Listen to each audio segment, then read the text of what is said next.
Et les boxeurs et les boxeuses, c'est au quotidien. Les footballeurs aussi, pour certains, etc., d'entre eux, évidemment. Mais la boxe, ça va être encore plus violent et des choses que tu vis vraiment au quotidien qui sont très dures et qui sont d'autant plus dures que, en fait, tu vas faire un sport qui est à l'image de ce que tu vis au quotidien, c'est-à-dire un truc dangereux, où tu vas t'en sortir en utilisant ton corps aussi, parce qu'on t'a pas fait confiance, etc., sur le reste. Et comment, voilà, toi, t'es prêt à en découdre, en sachant que t'en découds déjà pas mal dans la vie au quotidien, en fait. Célim Darkawi, bonjour. Bonjour. Je suis très content de te recevoir sur l'Étincelle, un podcast pour mieux comprendre le monde qui nous entoure. Tu es journaliste, tu travailles à Frustration Magazine, au Monde Diplomatique. Tu as publié Rendre les coups, boxe et lutte des classes aux éditions Le Passage est clandestin, il y a 2 ans, il me semble. Ouais, c'est ça. Et là, il va apparaître à nouveau le 23 février, du coup, tu viens de me dire, Ouais. en édition augmentée. En poche, exactement. Ouais, avec plus d'éléments, tout ça. Donc, je montre juste aux auditeurs, du coup, le bouquin. Euh, dans ce livre, tu es parti à la rencontre de boxeuses et boxeurs et tu y montres comment le sport est un puissant instrument d'émancipation pour les classes laborieuses. Tu parles bien de classes laborieuses et pas de classes populaires et tout, tu nous expliqueras pourquoi. Ce livre, c'est à la fois une enquête sociologique et un récit personnel parce que tu parles notamment de ton père aussi. Et on retrouve sa figure notamment sur la couverture du livre.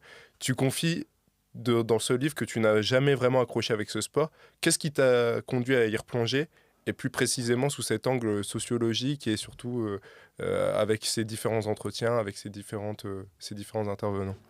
En fait, il y a déjà mes articles et mon travail journalistique, c'est toujours partir du terrain et de l'expérience vécue. Donc d'où le fait que je pars par l'expérience de mon père pour ensuite raconter celle des boxeurs et des boxeuses, des histoires qui sont similaires à la sienne. Donc toujours partir de la base et de l'expérience vécue. Et dans mes articles aussi, moi, ce que j'aime, c'est profondément, c'est de dire d'où je parle et de politiser tous mes écrits. C'est-à-dire que, de ne pas rentrer dans une espèce de fausse neutralité journalistique, comme on peut le voir dans des médias généralistes, etc., qui font semblant d'être neutres, alors que finalement, ils véhiculent une idéologie, une manière de penser dans les choix des sujets, etc. Moi, je préfère affirmer politiquement ce que je pense. Politiser, c'est aussi faire un lien. C'est pas juste dire qu'il y a des pauvres, etc. C'est qu'il y a des pauvres ou des classes laborieuses, justement, t'en parlais de cette expression-là, qui est plus conflictuelle, en fait, et moins paternaliste que pauvre ou classe populaire, parce qu'il y a des riches. Parce qu'il y a des bourgeois, et je crois que tu avais reçu Monique Passon-Charlot dans l'émission justement, donc ça, elle en parlait extrêmement bien. Et voilà, c'est ça pour moi, politiser, c'est de rapporter une conflictualité, de classe notamment. Ça, c'est dans mes écrits, c'est ce que je fais pour Frustration, etc. Et dans ce livre-là aussi. Et du coup, c'est un peu la suite logique. Et comment j'en suis venu à la thématique du sport, et notamment de la boxe, à travers mon père. À la base, c'est plutôt un documentaire sur Mohamed Ali que j'avais vu sur Arte, qui m'avait vraiment marqué, qui était vraiment très très bien en plusieurs parties, qui racontait vraiment les liens entre la boxe et la politique, la classe sociale, ouvrière, etc., à travers évidemment la figure de Mohamed Ali. Et du coup, mon père, je me suis souvenu qu'il me parlait beaucoup de Mohamed Ali, vraiment comme une figure plus politique et contestataire que comme un boxeur, en me rappelant ça, en me disant à chaque fois que Mohamed Ali s'est converti à l'islam, qu'il avait refusé de s'engager au Vietnam pendant la guerre, que ça lui avait valu ses titres de champion, etc. Qui avait bien changé de nom aussi. Et qui avait évidemment, exactement, qui avait changé de nom aussi, qui avait troqué son nom d'esclave Cassius Clay en faveur de Mohamed Ali. Enfin, toute cette histoire-là avec la Nation of Islam, etc., Malcolm X, etc. En fait, du coup, je me suis rappelé vraiment comment mon père me parlait de la boxe. Il m'en parlait lui-même d'une manière très politique. Mon père était syndicaliste brancardier à l'hôpital, donc il avait une conscience aussi très forte politique, enfin qu'il a toujours. Et donc, c'est là où ça m'a titillé un petit peu. Je me suis dit, attends, si ton père, il te parlait de boxe de cette manière-là, si on parle beaucoup de la boxe comme le sport le plus politique et le plus marqué socialement par celles et ceux qui la pratiquent au quotidien, aux États-Unis notamment, dans les ghettos noirs américains. Il y a le sociologue Loïc Vacan qui a écrit Corps et âme, sur son expérience de boxeur à Chicago. Je me disais, mais est-ce qu'on peut pas faire des ponts du coup avec la France? Est-ce qu'il y a des choses à raconter similaires aussi dans les bastions ouvriers, dans les quartiers populaires en France? Du coup, en discutant au fur et à mesure avec mon père, je me suis dit qu'il y avait une histoire à raconter, une histoire française en fait de la boxe populaire, en partant toujours de... Chaque chapitre commence par mon père, pour ensuite voir s'il y a des liens à faire entre les clubs à Caen où mon père a grandi en Normandie et moi avec lui aussi dans la banlieue caennaise, Aéroville-Saint-Clair, etc. Les clubs où lui m'en parlait quand on faisait des entretiens au début entre tous les deux, où il me disait bah moi j'ai fait le club des cheminots caennais, donc un club de boxe qui a des liens avec les cheminots de la SNCF, etc.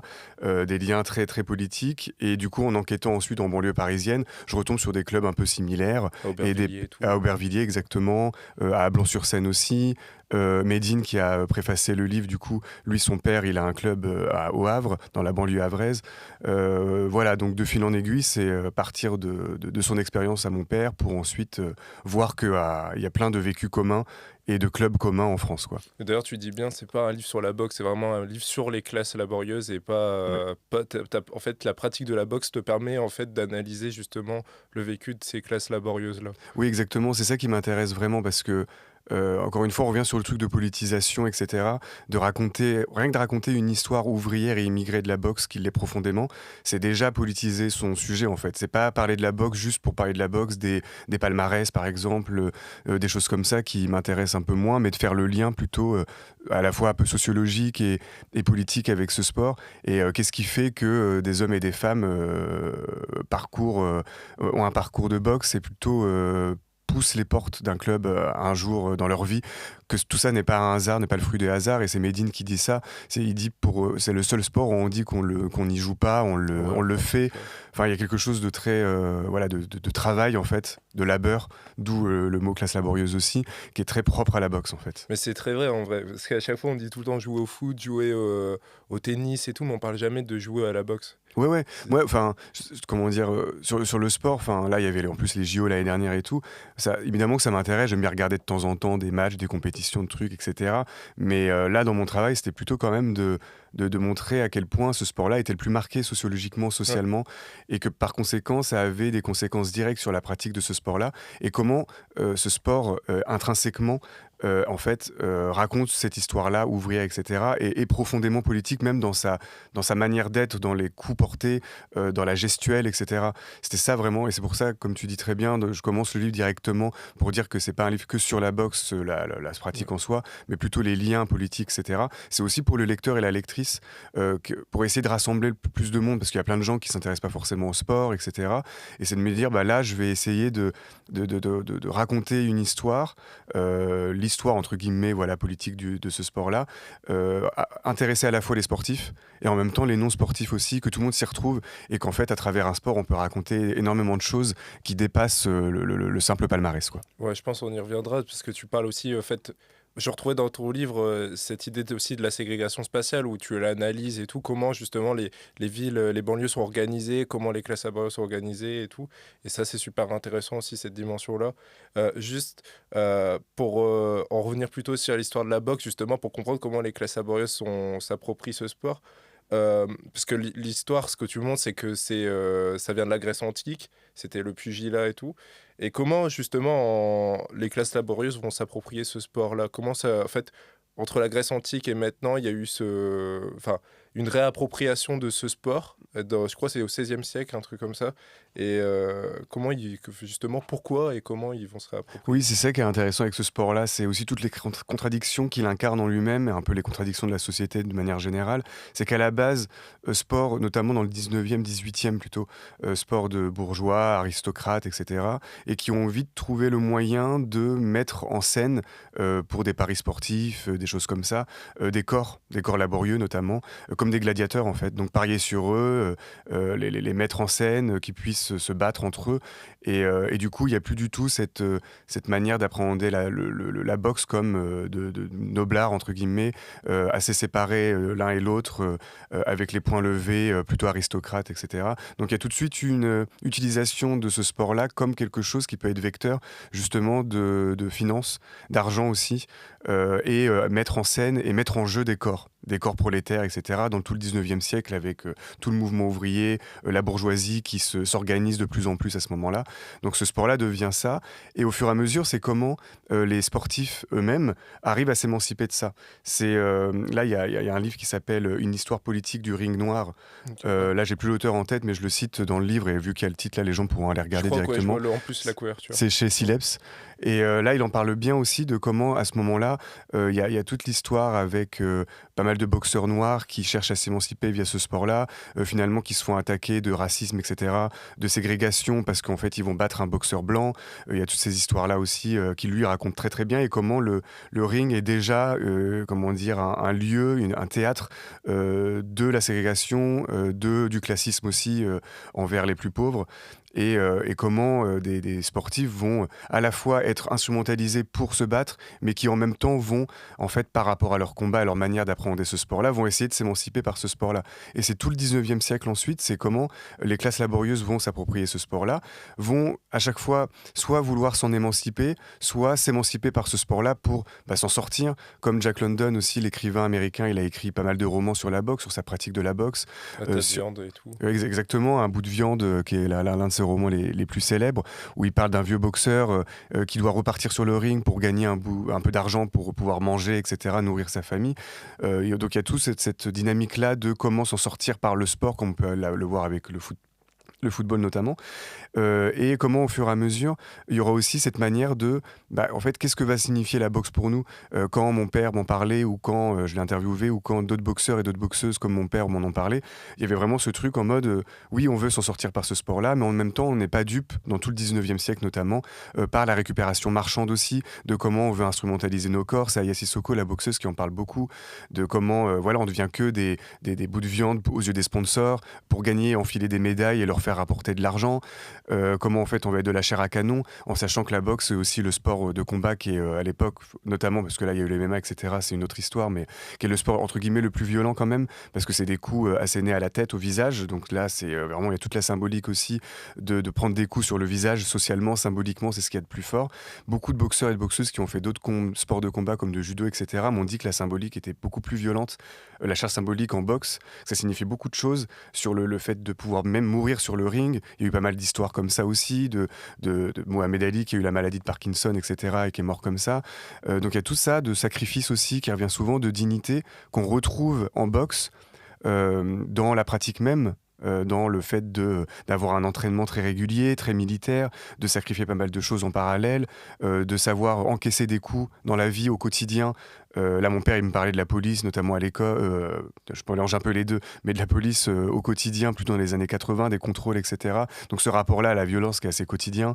De l'école aussi, où il n'y a pas beaucoup de possibilités d'émancipation par rapport à l'école, où la reproduction sociale est très forte. Donc on va se créer comme ça un espèce d'autre endroit où on peut, comment dire, réussir différemment que par des codes sociaux très bourgeois aussi, donc par le sport, etc., par le coach qui vient souvent d'un même univers social aussi, du quartier, etc. Donc c'est ça, en fait, ça va être vraiment deux énergies qui vont se corréler. Ça va être comment, et ça mon père il m'en parlait très bien, mais Aya Sissoko et d'autres aussi, comment la boxe va nous servir aussi d'émancipation sociale peut-être, mais comment aussi on peut vite se faire bouffer par les sponsors, etc., que ça peut vite devenir dangereux pour notre santé, et comment on va essayer aussi de se servir du sport et de la boxe comme moyen de retrouver de la dignité quand on en perd au quotidien, quand c'est compliqué pour nous dans la vie quotidienne, comme Rocky là qui galère au quotidien. Au début on le voit toujours ouvrir son frigo qui est vide, socialement c'est compliqué, le travail, etc., la discrimination à l'embauche et au logement qui est extrêmement forte toujours aujourd'hui. C'est des trucs extrêmement concrets et qui revenaient d'ailleurs beaucoup dans la bouche des boxeurs et des boxeuses que j'interviewais. Il y avait vraiment ce truc là de comment on réussit socialement quand finalement on veut nous comment dire, nous faire le contraire, en fait, de pas réussir, etc. Ou alors de nous faire reproduire la même chose aussi, c'est-à-dire des moyens de domination, comment dire, au travail, devenir chef d'entreprise, de reproduire certains mécanismes, et que nous, on essaye plutôt de le contourner. Donc voilà, je sais pas si c'est très clair, mais en gros, c'est comment la boxe va être le reflet de ça, et comment on va à la fois se faire instrumentaliser par le capitalisme, en fait, par le capital, sur l'argent, etc., essayer de s'en sortir, et puis en même temps que ça va être aussi une sorte de safe place dans le club entre gars qui vivent des mêmes choses au quotidien, et essayer de s'en sortir comme ça et de trouver du sens à travers ce sport-là, en fait. Donc tu vois, ça va être un peu les deux qui vont un peu se confronter et s'affronter au fur et à C'est très mesure. similaire en vrai au football Un petit peu, aussi, ouais, carrément. qui est Ouais. pris aussi par ces logiques Carrément, marchandes et le carrément. fait qu'on est dans l'économie de marché Ouais, c'est ça. et on est dans une logique de profit aussi. Et la boxe, il y a ce truc-là qui est un peu différent du football. C'est vraiment le danger danger encore plus fort pour les Ouais. boxeurs et les boxeuses en fait. C'est vraiment ça, c'est le manque de sécurité sociale notamment et de promoteurs ou de managers qui parfois font pas du Parce que tout même dans le football, il y attention. a des assurances et tout. Ouais, ouais, ouais, et puis il y a moins de risques de trauma crânien ou de Ouais. choses comme ça. Mon père, lui, m'avait raconté un combat où il avait perdu connaissance et il s'était dit que c'était le combat de trop, fallait qu'il Oui, arrête. en plus, il y avait ta mère qui disait Voilà, justement quand est-ce exactement. qu'il Quand arrête. est-ce qu'il arrête? Ouais. Parce que là, ça devient trop dangereux. J'ai pas envie de le retrouver la tête complètement défigurée. Et le problème, c'est quand tu as des promoteurs, des managers qui voient plutôt le succès, l'argent que tu peux te faire, etc., à défaut et de la santé de ton boxeur travailleur. Il y a un peu ce truc-là aussi. C'est pour ça qu'Aya Sissoko parlait vraiment de corps laborieux qu'on met, et racisé notamment aussi, qu'on met là comme ça en scène à des fins marchandes et que ça peut être un peu dangereux. Et c'est comment à un moment donné, tu te dis c'est quoi le combat de trop, comment tu peux t'arrêter et comment justement, du coup, ce sport-là est vraiment une métaphore de la vie au quotidien. C'est-à-dire, c'est des personnes qui, comme le football effectivement aussi, mais encore plus en boxe, sont des gens qui, comme moi, enfin, comme nous tous, enfin, dans ces milieux populaires-là, bah, en fait, la politique, on la vit dans la chair, en fait. Moi, que je touche une allocation chômage là depuis quelques années maintenant, c'est toujours des tensions, des stress avec France Travail, etc. Et comment, en fait, une réforme concrète de l'assurance chômage, ça te touche directement en fait. Surtout que le site de France Travail bug tout le temps. Et en plus, il bug tout le temps. Là, pour être très transparent, il y a ma conseillère qui me répond plus depuis une semaine et j'ai une baisse assez drastique d'allocation. Donc, ça me met un peu en stress pour bien commencer l'année 2025, du coup. Et du coup, c'est comme ça que je jongle avec mes articles, etc. Donc, c'est ces stress-là à chaque fois. C'est comment une réforme, c'est pas une réforme où tu vas dire c'est pas bien et c'est dangereux pour les classes populaires qu'on connaît pas trop. C'est un truc que tu vis concrètement, en fait. Et les boxeurs et les boxeuses, c'est au quotidien. Les footballeurs aussi, pour certains, etc. d'entre eux, évidemment. Mais la boxe, ça va être encore plus violent et des choses que tu vis vraiment au quotidien qui sont très dures et qui sont d'autant plus dures que bah en fait tu vas faire un sport qui est à l'image de ce que tu vis au quotidien, c'est-à-dire un truc dangereux où tu vas t'en sortir en utilisant ton corps aussi parce qu'on t'a pas fait confiance, etc. sur le reste et comment voilà toi t'es prêt à en découdre en sachant que t'en découds déjà pas mal dans la vie au quotidien en fait. En fait, surtout que ce que tu montres aussi dans le bouquin, c'est le nombre de licenciés. C'est fou comparativement à d'autres sports, la boxe est vraiment, même s'il y a de plus en plus de licenciés, ça reste un sport qui est quand même très fortement pratiqué par des classes laborieuses et pas là où le football est beaucoup plus pratiqué par monsieur et madame tout le monde, en gros. Ouais, et puis en plus, le football, il y a quand même, enfin, il y a des gens qui en pratiquent en voulant faire carrière alors qu'ils sont un peu de classe moyenne ou de Le projet Mbappé. sous-bourgeoisie. Ouais, ouais, exactement. Par exemple, donc c'est vrai que c'est moins marqué la boxe, sociologiquement, c'est vraiment que les classes laborieuses, notamment aussi de migration postcoloniale, beaucoup. Euh, Ouais, t'en parles beaucoup en plus ouais, dans le c'est ça, bouquin. vraiment à partir des années 60. Parce que les clubs, vu que ça, comment dire, la plantation des clubs, ça nécessite pas forcément beaucoup de mètres carrés, Ouais. ça ne nécessite pas beaucoup de financement, le matériel non plus. Donc souvent, ça a été implanté dans les zones rouges, déjà communistes aussi, ouvrières aussi dans le nord de la France, dans des bastions assez pauvres en général, où les mairies n'ont pas besoin d'investir beaucoup dans ce sport-là. Donc du coup, c'est pour ça aussi qu'il s'est implanté aussi dans des, Ouais, dans des tu montres les territoires pauvres. fourchettes de prix, c'est fou. C'est qu'on Ouais, comparativement des à d'autres clubs, sports. ouais, ouais, carrément par rapport à d'autres sports, les licences en boxe sont moins chères, ça nécessite moins de mètres carrés, moins de matériel aussi, moins de, voilà, quand je dis mètres carrés, c'est vraiment par rapport à un terrain de foot, un terrain de basket. Tu peux faire un club de boxe dans des sous-sols, dans des petites salles aussi. Et ça, c'est important parce que du coup, c'est un prix qui est très faible et qui va attirer aussi des classes populaires. C'est pas que la symbolique du sport et de sa violence, entre guillemets d'ailleurs, parce que c'est plus la violence sociale qui est le reflet de la violence dans le sport ensuite, qui fait que ça va toucher ce public-là, et notamment dans les quartiers populaires. Comme moi, j'ai grandi à Hérouville-Saint-Clair, qui est une banlieue, dans la banlieue caennaise, un Mhm. peu à l'extérieur plutôt, c'est une petite ville, mais c'est dans la banlieue caennaise globalement. Là, tu as des clubs, t'as un club qui est, voilà, qui est dans un petit hangar où ça nécessite pas beaucoup de matériel non plus. Tu as les gants de boxe, les bandages, etc. Et du coup, ça va toucher un public, même la Fédération française de boxe, j'avais contacté pour leur demander c'est quoi leur regard par rapport à ça. Et eux-mêmes le disent que ça a touché, notamment plutôt à l'époque, mais encore maintenant quand même, plutôt un public prolétaire en fait. Et racisé aussi parce que bah, c'était plutôt implanté dans les quartiers populaires ensuite, dans les banlieues, là où il y avait plus de personnes issues de l'immigration postcoloniale, subsaharienne ou algérienne, etc., comme mon père notamment.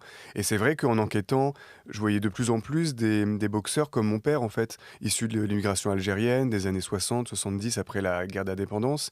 Euh, tous ces profils-là qui finalement comme si il y avait encore il y avait la France ouvrière blanche qui pratiquait encore un petit peu, notamment je parle de Christophe Détinger qui est le boxeur gilet jaune, Ouais. mais aussi dans le nord de la France, pas mal aussi de communautés gitanes qui boxent aussi pas mal encore, aujourd'hui dans le nord de la France et cetera, mais plutôt, de plus en plus, immigrés.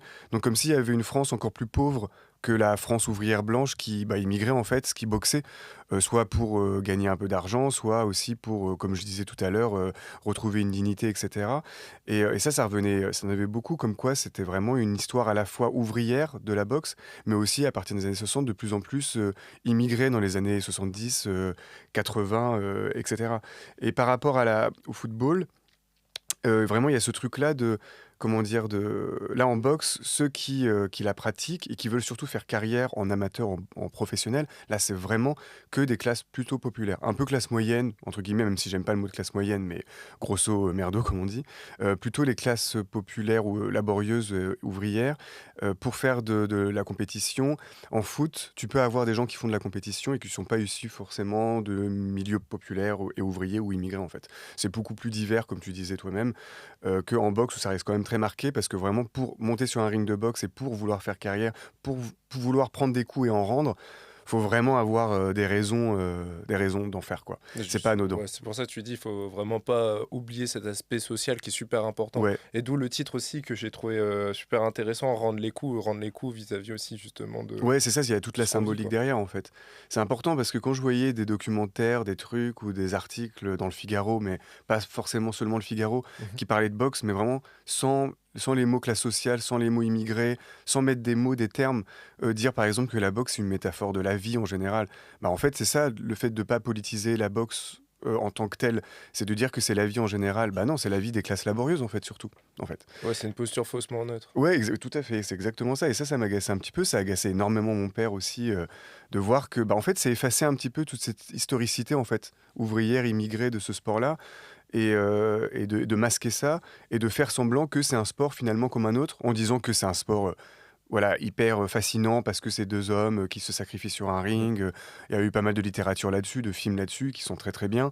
Mais vraiment, de dépolitiser, c'est vraiment ça, c'est, de faire semblant que la boxe est un sport, certes fascinant, peut-être le plus fascinant, c'est pour ça que c'est le sport le plus représenté au cinéma, en littérature, pour tout ce que ça implique symboliquement. Mais de dire que c'est une histoire de la vie, c'est vraiment mettre sous le tapis tout ça, en fait, toutes ces conflictualités qu'il y a, et Sissoko en parle merveilleusement bien, du coup, dans le bouquin aussi, parce qu'elle fait toujours ce lien-là, entre les 2.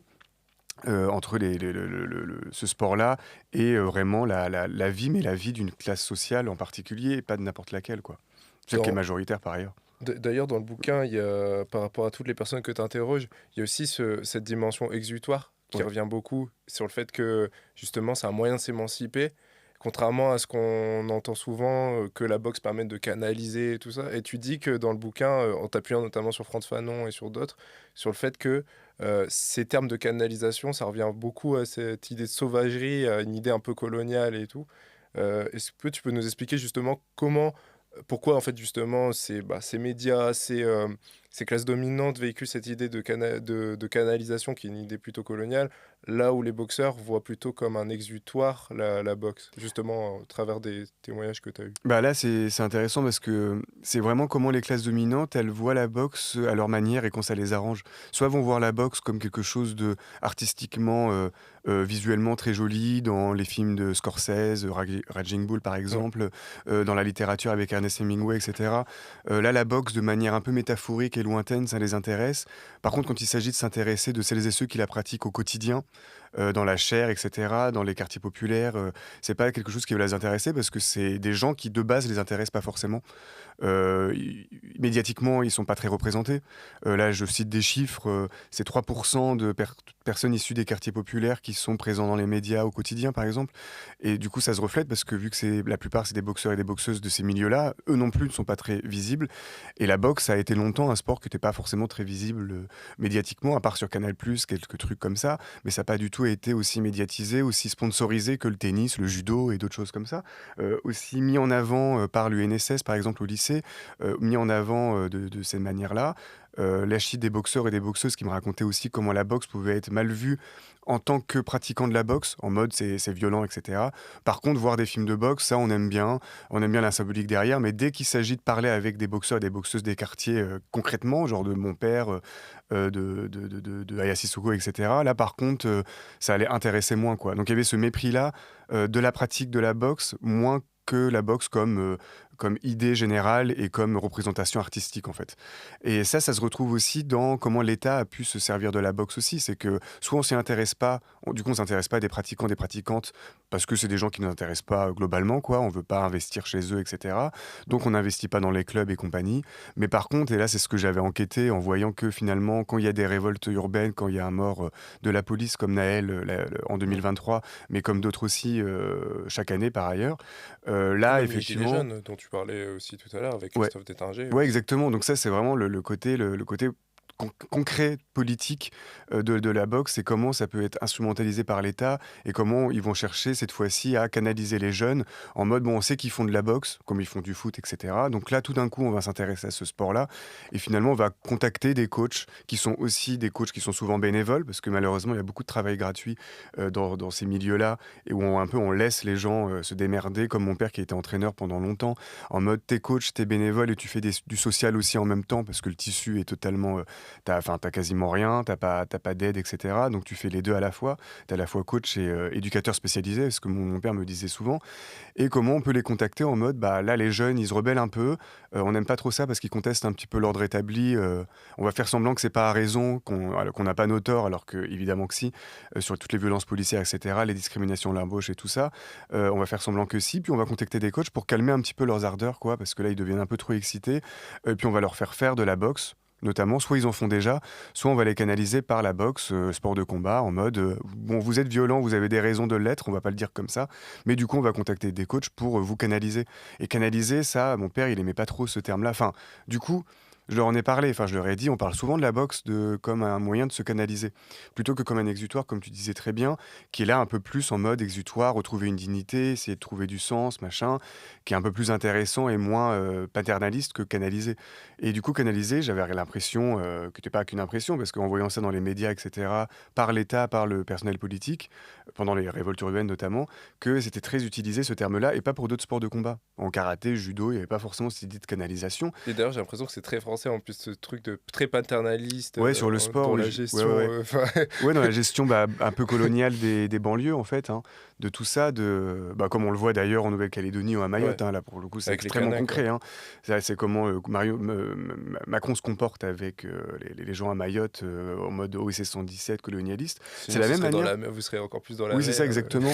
Là, c'est encore plus grave et encore plus flagrant, encore plus fort, mais ça rappelle un peu l'Algérie coloniale, leur manière de se comporter avec les Algériens et les Algériennes, et aussi, dans une moindre mesure qu'à Mayotte, proportionnellement évidemment, mais comme dans les quartiers populaires, quand Macron il retrousse ses manches et il va dans les quartiers faire de la boxe. D'ailleurs, je cite un passage où il commence à faire de la boxe. C'était en 2017, je crois, lors de Oui, sa c'était ça campagne. exactement pendant sa campagne pour un peu draguer l'électorat face à Marine Le Pen des banlieues, genre votez pour moi parce qu'il y a Marine Le Pen en face. Il enfile les gants dans les quartiers, etc. Il fait des petites tapes aux boxeurs, voilà. Mais ça, tout ça, c'est vraiment cet imaginaire-là très colonial et que tu retrouves dans le mot de canalisation effectivement, où c'est vraiment comment les jeunes, on va les éduquer soit pour qu'ils nous ressemblent, soit qu'ils se calment qui contestent pas trop l'ordre établi et le gâteau qu'on veut pas partager entre bourgeois, soit qui deviennent au mieux comme nous, c'est-à-dire des bourgeois voilà, qui nous ressemblent et qui ensuite Ouais, qui font pas véhiculent les mêmes vague, idées ouais. ensuite, quoi. C'est ça.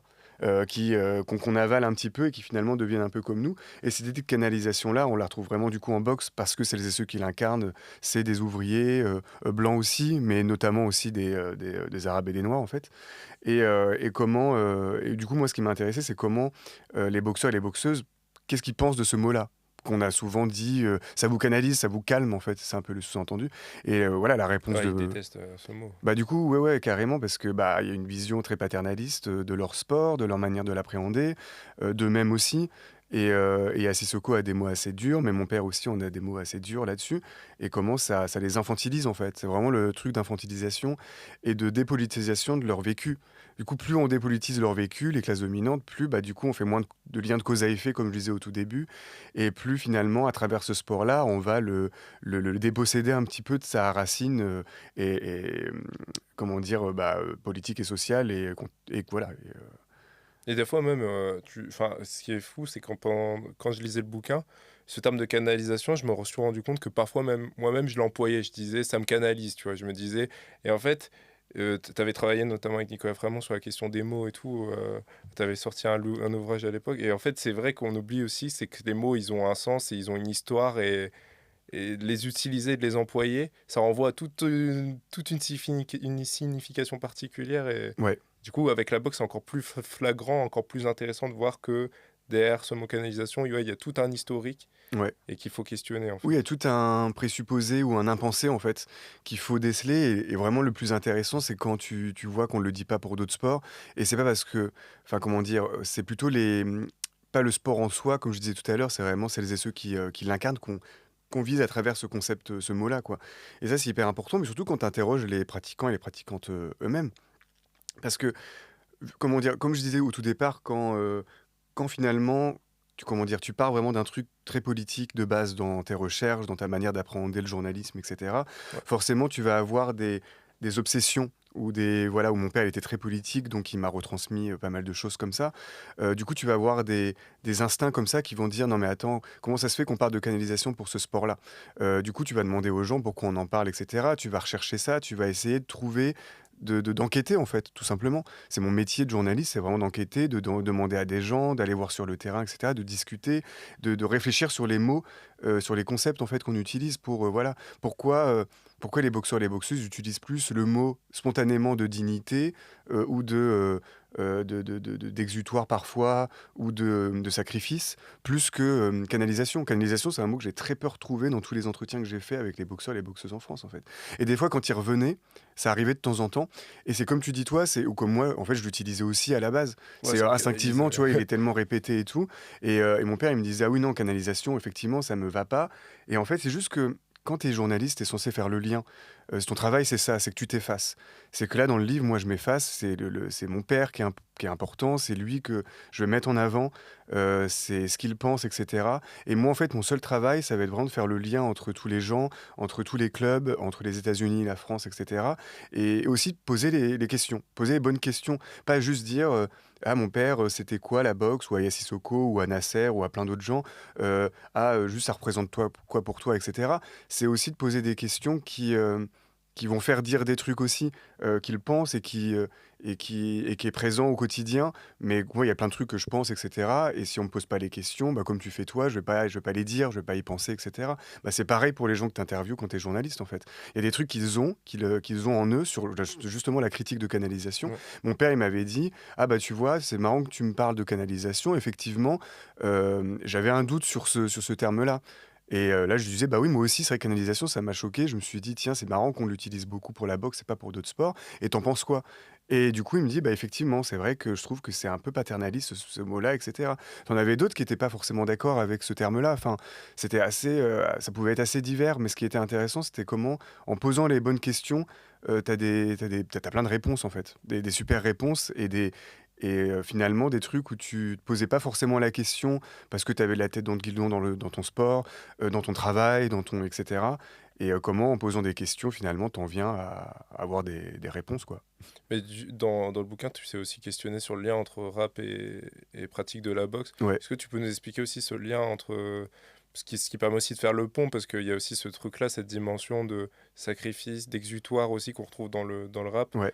Et tu cites notamment Arsenic, Booba, DC's, et le livre est aussi préfacé par Medine, donc il y a beaucoup, beaucoup de rappeurs qui parlent de, Ouais. de, de cette pratique-là. Oui, il y a le lien en plus assez spontané ou entre la punchline dans le rap, Ouais, le verbe, etc. Enfin, la structure et la boxe, le coup que tu prends et que tu remets, etc.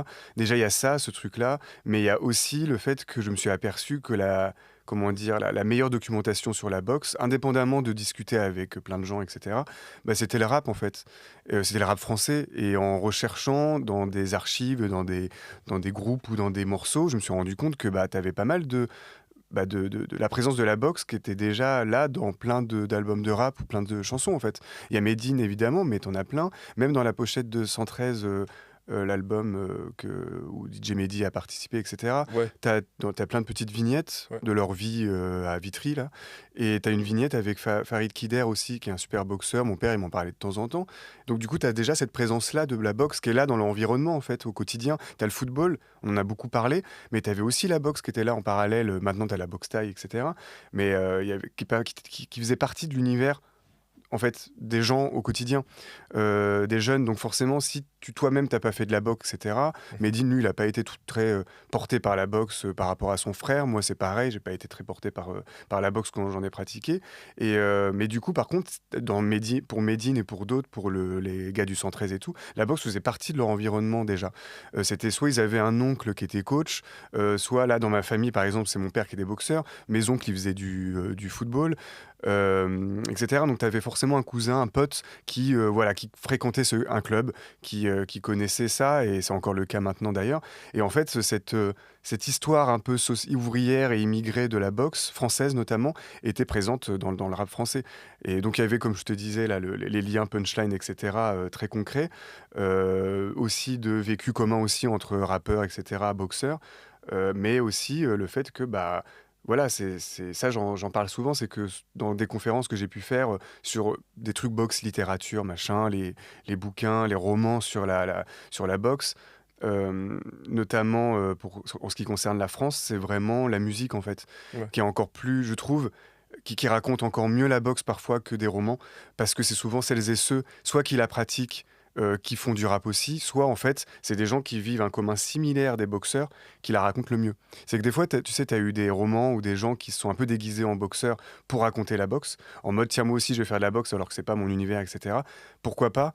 Mais en fait, les rappeurs qui eux-mêmes faisaient pas forcément de la boxe, ils n'ont pas eu besoin d'enfiler les gants pour le raconter et tout, mais en fait, ils la racontaient parfois mieux parce qu'en fait, ils avaient des vécus similaires des rappeurs, c'est-à-dire des vécus sociaux similaires, c'est-à-dire le travail, le rapport à, là je parlais de France Travail tout à l'heure, de Pôle Emploi, de la CAF, etc., de ces galères-là, les galères de la discrimination à l'embauche, de ces galères-là concrètes, les rappeurs ont la même que des boxeurs, alors qu'ils ne pratiquaient pas forcément de la boxe. Mais quand tu as Arsenic, quand tu as Medine qui parle de boxe, bah, il en parle encore mieux que des gens qui ne faisaient pas partie de ce milieu social-là, qui ont voulu enfiler les gants pour voir ce que ça fait que d'être un boxeur.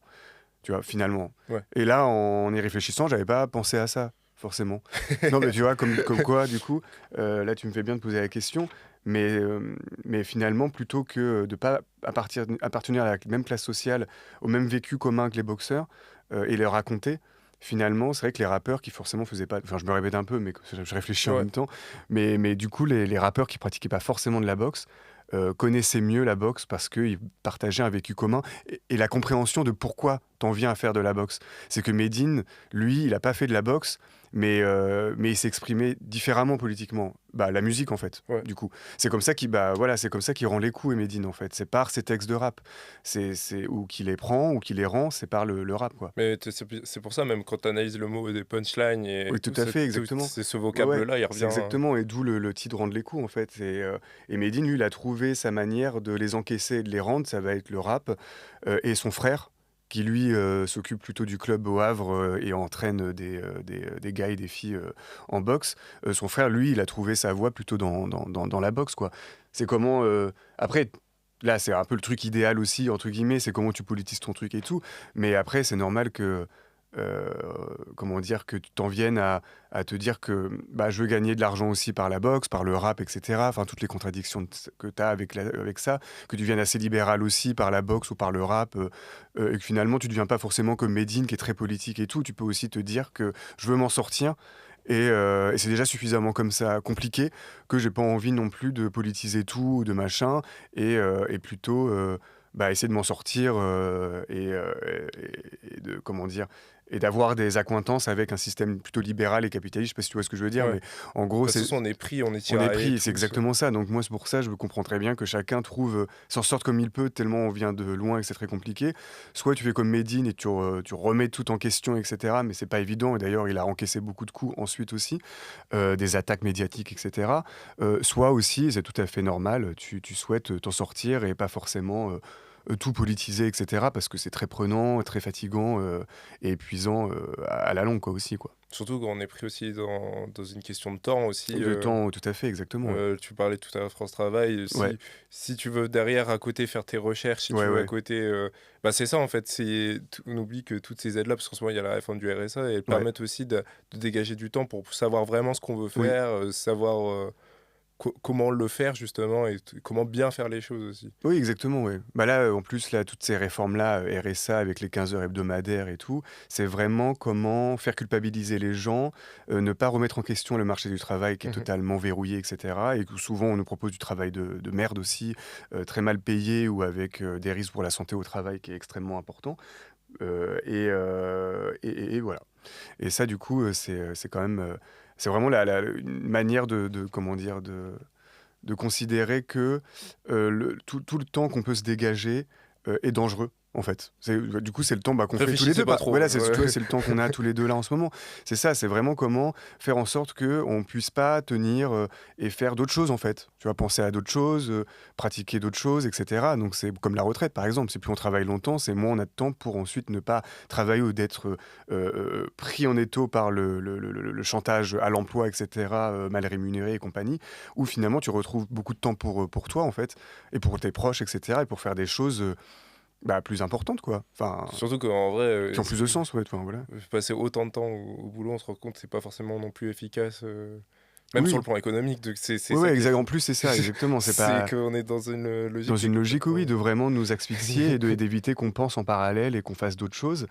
Et ça, c'est un truc qui revient quand même assez souvent, quoi. Et dans les textes de rap aussi, Ouais. c'est des trucs qui reviennent extrêmement souvent. Et en boxe, c'est pareil. C'est quelque chose qui est quand même assez très similaire et de vécu assez commun, quoi. Mais justement, ce qui est fou dans le bouquin, c'est à la fin du livre, tu montres comment justement ces classes bourgeoises, les classes dominantes, commencent à se réapproprier la boxe pour se distinguer. Et eux, pour le coup, on a l'impression que c'est vraiment pour se canaliser par rapport vis-à-vis du monde du travail, en fait. C'est ça qui est fou, c'est cette récupération-là. Ouais. Partir de quel moment, justement, ils vont se distinguer vis-à-vis de ces classes, des classes laborieuses, et pourquoi autant de ces dernières années de récupération de ces classes-là. Bah, eux, en plus, la plupart, ils ont comment dire, un rapport avec le sport qui est aussi très, très individualiste, très libéral, où ça va être plutôt sur la santé, qu'est-ce qui va, comment dire, faire en sorte qu'ils ont un corps bien, etc., qu'ils vont bien manger et compagnie. Donc il y a un truc très comment dire, de développement personnel, en fait, à travers ce sport-là, la boxe. Parce que la boxe, ils savent très bien que c'est le sport qui est considéré comme le plus complet, qui est très dur et très prenant physiquement, même dans l'entraînement où tu te tapes sur les sacs, etc. La corde à sauter aussi, c'est très complet. Il y a un truc très de salle de sport, d'imaginaire aussi, voilà, qui vont retrouver dans ce sport-là. Là, ces 10 dernières années, donc le truc plutôt santé, on va dire, hein, dans tout le délire qu'il peut y avoir ces 10 dernières années sur comment prendre soin de son corps, etc. Donc la boxe répond à ça pour développer son corps, machin. Mais il y a aussi une idée derrière la tête, c'est que, comment dire, tout ce qui est appropriation culturelle, tu vois, par rapport à la mode, le rap, le jogging, etc. Donc ça, il y en a pas mal qui ont Avec théorisé ce Lacoste, truc-là notamment, aussi. aussi. Avec Lacoste, Ouais. pour frustration, pareil, j'avais enquêté sur les bleus de travail ouvriers qui sont récupérés aussi par la bourgeoisie, par des grandes marques qui vendent des bleus de travail ouvriers en mode chic à genre 1000 balles la veste, hein. Enfin, c'est quand même assez ahurissant. Et qu'est-ce que ça raconte en fait, cette appropriation culturelle-là? C'est comment du coup, on va prendre tout ce qui vient de la culture populaire, qui vient vraiment, entre guillemets, du bas, même si j'aime pas dire ça, mais plutôt, en gros, qui vient du concret, de la chair, en fait. C'est comment, encore une fois, nos vécus communs politiques vont produire des trucs hyper intéressants. En rap, en journalisme, en n'importe, en boxe, en sport, etc. En culture urbaine, et même si c'est un peu cliché de dire ça, mais voilà, t'as compris, quoi, en plein de trucs. Et comment eux, les classes dominantes, sont pas forcément très intéressantes, n'ont pas vraiment grand-chose à raconter, et du coup vont s'approprier tout ça et vont vont, en fait, d'une certaine manière, gentrifier du coup, comme elles gentrifient, comment dire, la musique, les territoires, les quartiers, etc. Elles vont gentrifier le sport. Elles vont s'approprier ça et la boxe, finalement, elles vont se l'approprier et de manière à se raconter aussi que la boxe, c'est cool, on a vu Rocky, etc. On va en faire aussi. Et derrière, on va avoir un imaginaire qui va être un peu plus libéral, très individualiste. Souvent, ils vont plutôt s'entraîner dans des clubs de boxe, que ce soit à Paris ou dans des grandes villes, mais des clubs qui sont très chers, où finalement ils vont pas aller au corps à corps parce qu'ils n'ont aucune raison objective en fait d'aller au corps à Donc corps. encore, ouais. Exactement, et ils n'ont pas non plus de raison. Parce que souvent on dit la boxe s'ouvre à d'autres milieux sociaux. Oui, mais en fait, C'est pas le même rapport du tout. c'est pas du tout le Ouais. même rapport, et les classes dominantes, en fait, elles vont pas du tout faire d'amateurs, enfin, faire de carrière, en fait. Elles vont pas vouloir aspirer à faire de carrière en amateur, en professionnel. C'est extrêmement rare. La plupart, elles vont se cantonner plutôt à soit de la boxe loisir, soit plutôt de la boxe qui va être la boxe, on va juste taper sur les sacs et même pas faire d'assaut sur le Comme ring entre deux, quoi. Macron, Pécresse et tout, Comme plein de ce que tu politiques, cites, ouais. exactement, qui, eux, vont plutôt s'entraîner avec un coach particulier, justement encore dans cette idée de prendre soin de son corps, etc. Mais aussi l'autre idée plus politique derrière, faut pas s'arrêter à celle-là, c'est surtout les politiques, quand ils se mettent en avant, comme Macron, en février dernier, avec les photos en noir et blanc, là, où il faisait de la boxe, tu vois, justement, enfin, c'était assez pathétique. Enfin, du coup, il y a eu beaucoup d'analyses en mode, déjà, le premier réflexe, c'était de rigoler, parce que c'était assez C'est assez ridicule. ridicule. Et Ouais. l'autre réflexe, c'était de dire que c'était un truc, comment dire, assez viriliste, parce que c'était aussi au plein moment où il voulait se confronter à Poutine et montrer les muscles, etc. Après, ça fait longtemps qu'il en pratique, Macron, Olivier Véran, Édouard Philippe. Enfin, il y a plein d'hommes politiques et de femmes aussi qui pratiquent la boxe, qui l'affichent. Ça, c'est important aussi. Mais d'autant plus, parce que souvent, ils l'affichent aussi quand ils font d'autres sports. Mais là, de plus en plus, la boxe, et beaucoup aussi, notamment de personnes de la Macronie. Ce qui est pas anodin, c'est qu'ils font pas d'autres sports, etc. D'habitude, ça s'affiche sur d'autres sports, mais là, c'est la boxe, beaucoup sur la boxe. Et quand on rigole, quand on voit Macron, nous, on rigole. Enfin, il y a beaucoup de gens de la classe dominante, ils rigolent pas, en fait. Ils trouvent ça limite cool. Ils prennent ça très au premier degré. Nous, on va rigoler parce qu'en fait, on va se dire, on va avoir la lecture de classe, en fait, un peu, même inconsciemment, sur Macron qui fait de la boxe. Parce qu'on va se dire, bah attends, c'est ridicule, c'est pas Rocky, c'est pas Mohamed Ali, pourquoi il se Ouais, déguise en pourquoi il boxeur? s'est- C'est pas, tu vois, c'est pathétique. Sauf que nous, on connaît ça, en fait. Et du coup, on n'est pas dupe. Et forcément, notre premier réflexe quand on voit ces photos-là, ça va être de ricaner, de se moquer de lui. Par contre, les classes dominantes, elles vont trouver ça, elles vont s'identifier en mode ah ouais, la boxe c'est hyper important. Elon Musk aussi, il voulait faire de la boxe, etc. Il y en a plein, des libéraux, des chefs d'entreprise qui, eux, pour eux, la métaphore de la boxe, ça va être plutôt un truc libéral entre chefs d'entreprise qui s'affrontent sur un ring qui va être le Ah meilleur. ouais, avec Mark Tu vois. Zuckerberg notamment. Exactement, c'est ça. Bah, oui, c'est exactement ça. C'était Donc, le j'ai combat confondu. qu'ils voulaient Ouais. faire tous les deux. Bah justement, c'était Elon Musk et Zuckerberg qui voulaient s'affronter. Oui, c'est ça, ou même, attends, faudrait revérifier, je sais plus si c'est Elon Musk ou si c'est le patron d'Amazon. C'est peut-être le patron Il y a Jeff d'Amazon. Bezos aussi. En plus, il Ouais, s'est mis à la muscu et tout. Et d'ailleurs, c'est fou parce que en discutant avec toi, je me rends compte qu'aussi, eux, ils ont voulu changer leur image justement au travers de la voilà, musculation, ouais, carrément. de la pratique Ouais, sportive, de exactement. la boxe et tout. De la boxe notamment, la musculation aussi. Et la boxe, justement, parce que là, tu vois, quand je te disais que notre premier réflexe, c'est de se moquer, parce qu'on sait que la boxe, c'est quand même un sport ouvrier, plus immigré, etc. On n'est pas dupe, et voilà, et t'en fais pas par hasard, en gros. Comme dit Medine, tu fais pas, soit tu joues pas à la boxe, tu l'as fait. Comment dire, le fait qu'ils la mettent autant en avant, leur pratique de la boxe, même Olivier Véran, il a souvent été invité à l'émission Quotidien avec Yann Barthès. Il a été invité à 2 reprises, et à 2 reprises, ils ont fait un petit reportage sur la boxe et Olivier Véran. Donc c'est vraiment un truc de com qu'ils mettent en avant. Édouard Philippe, il n'arrête pas de le mettre en avant au Havre. Dans ces émissions-là, quotidien, ils invitent plus Édouard Philippe pour parler de la boxe, faire sa promo et sa com comme ils font habituellement avec les classes dominantes, mais plus que Medine, hein, ils auraient pu inviter Medine pour parler de la boxe. Medine, il connaît très bien la boxe. Ça aurait été même plus intéressant. Évidemment, ouais, carrément plus intéressant, parce qu'en plus, il a son père qui a son club. Medine, il fait le lien entre les dockers au niveau du Havre, le port, les ouvriers, etc. Il en parle assez souvent. Mais non, ils vont préférer quand même parler avec Édouard Philippe. Ça leur ressemble plus, d'ailleurs, sociologiquement. Peut-être que Yann Barthès, je sais pas, mais peut-être qu'il fait de la boxe aussi dans les clubs hyper chers, en mode je reprends soin de mon corps, etc. Mais du coup, le fait qu'il la mette autant en avant, plus que d'autres sports auparavant, et que autant de personnes de la Macronie, ces 10 dernières années, avec toutes les violences sociales que leurs réformes, et cetera, les gilets jaunes, il y a eu, comme tu en parlais tout à l'heure, qui était un moment extrêmement violent pour les classes dominantes à ce moment-là, assez très rare en plus dans l'histoire en France, quoi. Il y a eu les révoltes urbaines aussi, récentes, et cetera. Tous ces soubresauts contestataires, je sais qu'ils ont enfin, on sait tous, ils ont peur de tout ça.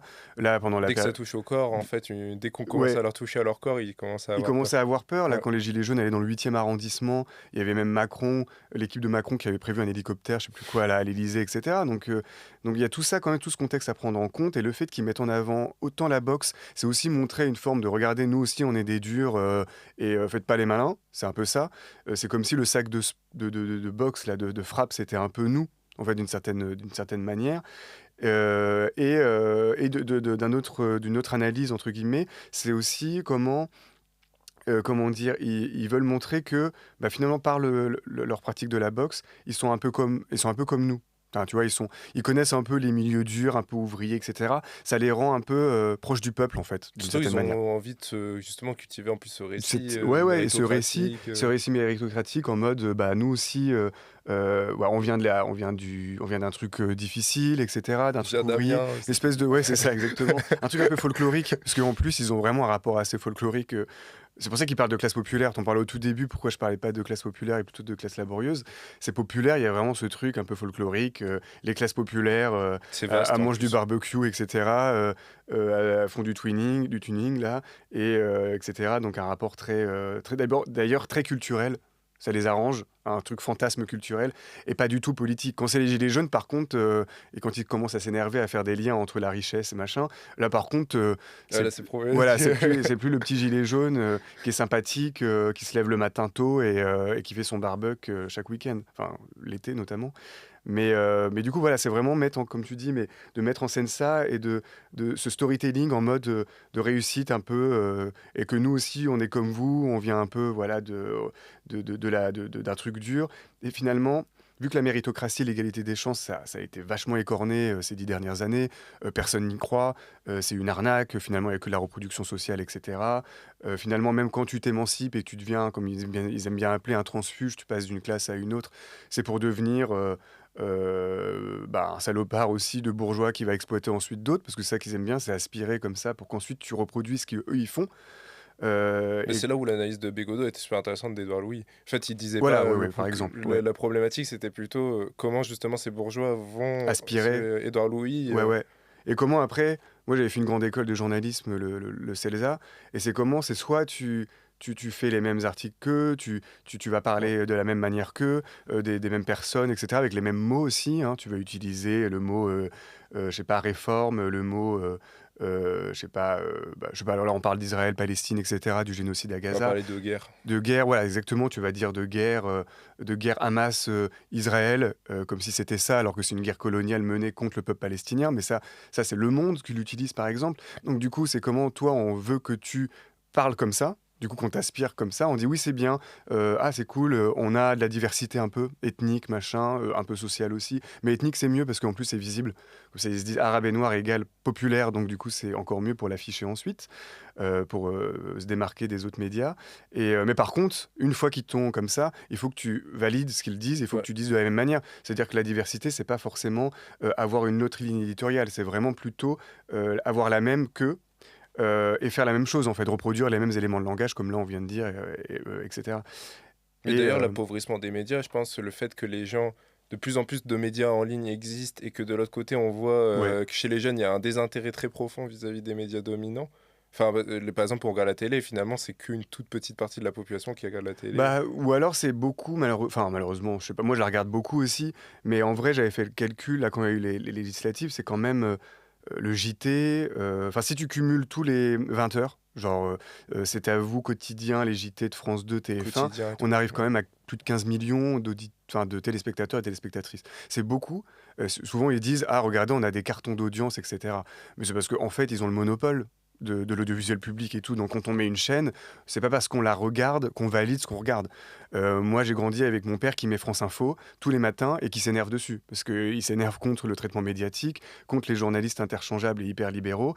Mais pourtant il écoute quand même. Et du coup ils vont se dire, c'est parce qu'il y a de l'audience que les gens nous valident. Et pourtant, pas du tout, en fait. Il y en a plein qui regardent le JT pour mieux vous détester ou qui la regardent en bruit de fond, en fait. Mais par contre, l'audience est quand même assez forte. Le matraquage aussi de termes comme ça, d'assistanat et de choses comme ça, sur la guerre, Israël-Hamas, Ouais. machin. Voilà, mais ça veut pas dire que les gens, comme tu dis, sont forcément dupes. Et comme il y a la prolifération sur YouTube, comme toi tu fais, etc., de plein de choses qui se font en parallèle, qui marchent assez bien. Ça montre aussi qu'il y a une autre demande. Là, quand il y a eu le NFP qui a gagné aux législatives, et pourtant il y a eu une campagne médiatique hyper anti-NFP, et pourtant ils ont gagné. Donc ça montre bien que on regarde les médias parce qu'on est un peu dépendant, en fait, entre guillemets. C'est que bah il y a que ça. Et ils ont en fait le monopole.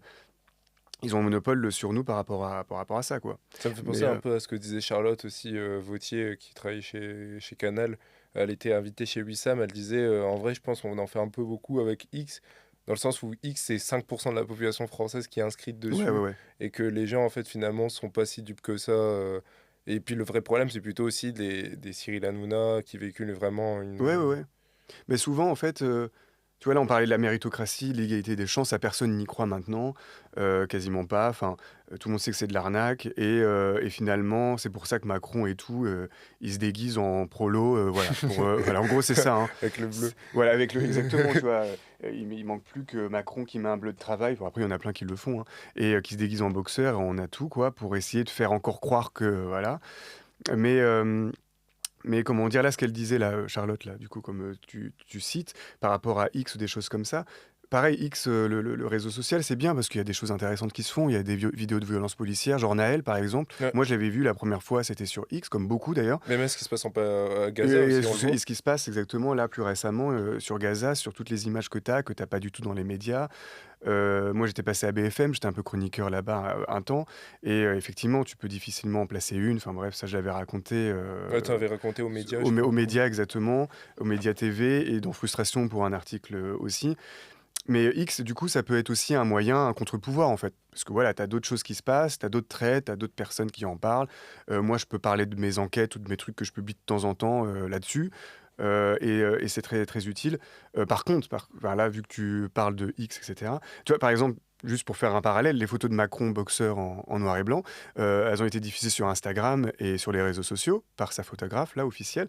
Et tu as eu un torrent d'insultes, de blagues sur ces photos-là, en fait. Ça qui est hyper intéressant, c'est que médiatiquement, il le prenait un peu au sérieux, sur France 2, sur C'est à vous, sur plein de chaînes comme ça, en mode Macron boxeur, ou alors juste avec un truc en mode ah, la boxe égale virilité. Genre en mode comme si c'était que ça la boxe, alors que c'est tout ça aussi à la fois, le sport ouvrier, machin. Et surtout, la manière dont l'appréhende Macron, c'est vraiment que un truc viril et que un truc libéral. Donc ils voyaient que ce versant-là, vu qu'ils connaissent pas les pratiquants, les pratiquantes, ils s'en foutent, ils comprennent pas l'histoire immigrée qu'il y a avec ce sport-là. Bref. Et sur les réseaux sociaux, justement, tu avais beaucoup de blagues qui se faisaient sur Macron, des montages aussi, et toute une contre-culture sur ces réseaux-là qui est importante. Non, mais ça me permet aussi de les ensembles de ce qu'on a pu développer Ouais. là. Ça permet de poser justement cette dernière question par rapport l'ouvrage Rendre les coups. C'est le fait justement, ces questions de classe sociale qui revient beaucoup et qui est vraiment questionné tout au long de l'ouvrage.